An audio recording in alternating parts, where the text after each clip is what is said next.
the novel by the American writer George R. R. Martin, the first part of which was published exactly 21 years ago, and then the parts were published successively, where the fifth part, The Dance of Dragons, was published in 2011, and George Martin is expected to finish the sixth and penultimate part, The Winds of Winter, during 2016.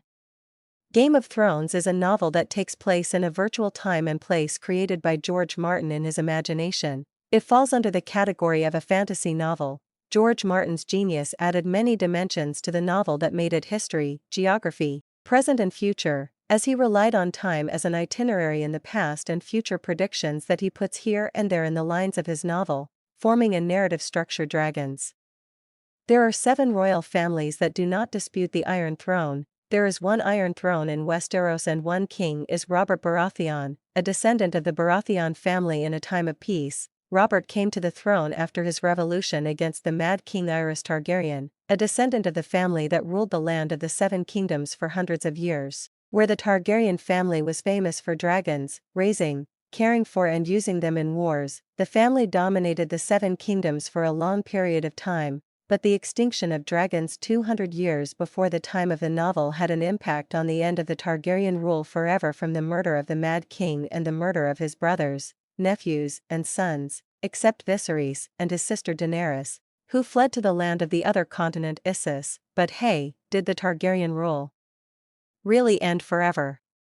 On the other side of the north, we see the Stark family, whose members have the blood of the first humans in their veins, the rulers of the north with his strength and coldness, their descendant Eddard Stark, the ruler of Winterfell, married to Catelyn Tully, the descendant of the famous family, and his 6 sons, Jon Snow, his son from an unknown mother, Robb, Brandon, Rickon, and daughters Sansa and Arya. We see them preparing to receive King Robert Baratheon, Ned's close friend and yesterday's ally in the revolution against the Mad King Aerys Targaryen, and then killed him in the Battle of Trinity. The king comes to Winterfell on a visit to Lenda to ask him to be a hand to the king after the death of the hand of the former King Jon Arryn, the third intimate friend of Lenda and Robert. In the midst of these royal receptions and days full of delights, 2 events coincide that will change the history of the Seven Kingdoms. The first is the arrival of a letter from. Between the threads of these 2 events, the plot of the novel and the subsequent events full of surprises, news and dates are woven.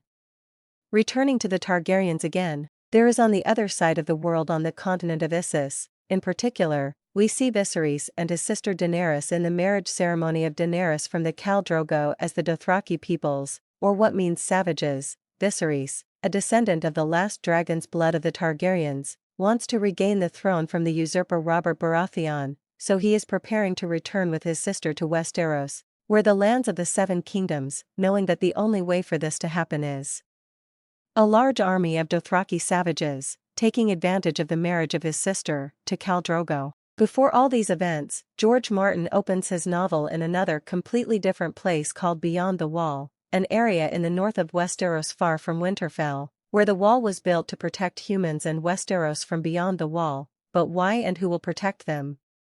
Right there on the wall, we see the Brotherhood of the Night Guard. The task of this guard is to guard the wall built entirely of snow with a height of hundreds of meters in the air, and many dependents, thieves, bandits, rapists, and outlaws also belong to this brotherhood. They swear the oath of the Night Guard and commit to their morals and lives in order to guard this wall. Bingen Stark, the half-brother of Eddard Stark, the ruler of Winterfell, also belongs to them, and Jon Snow, the son-in-law of Eddard Stark, joins him. This affiliation of Jon Snow to the Night's Watch is a central theme of the novel's plot. George Martin's style was characterized by a very high literary value, full of fictional descriptions, which the chronological narrative style gave a realistic character, as if you were reading the story of the civilization of these people from the cradle to the present time of the novel. Also, the characterization of fictional and imaginary beings came in a very innovative way, but with the apprenticeship of fantasy master J.R.R. Tolkien, the author of the Lord of the Rings trilogy. It is not possible to write a simple review of this literary epic, so I was able to pick up the main threads to make it read in such a review. And it remains to point out the most important sentence in the novel that will give you information about what you can face in this literary work if you have heard about it and have not read it yet. When you play Game of Thrones, you either win or die, there is no middle ground.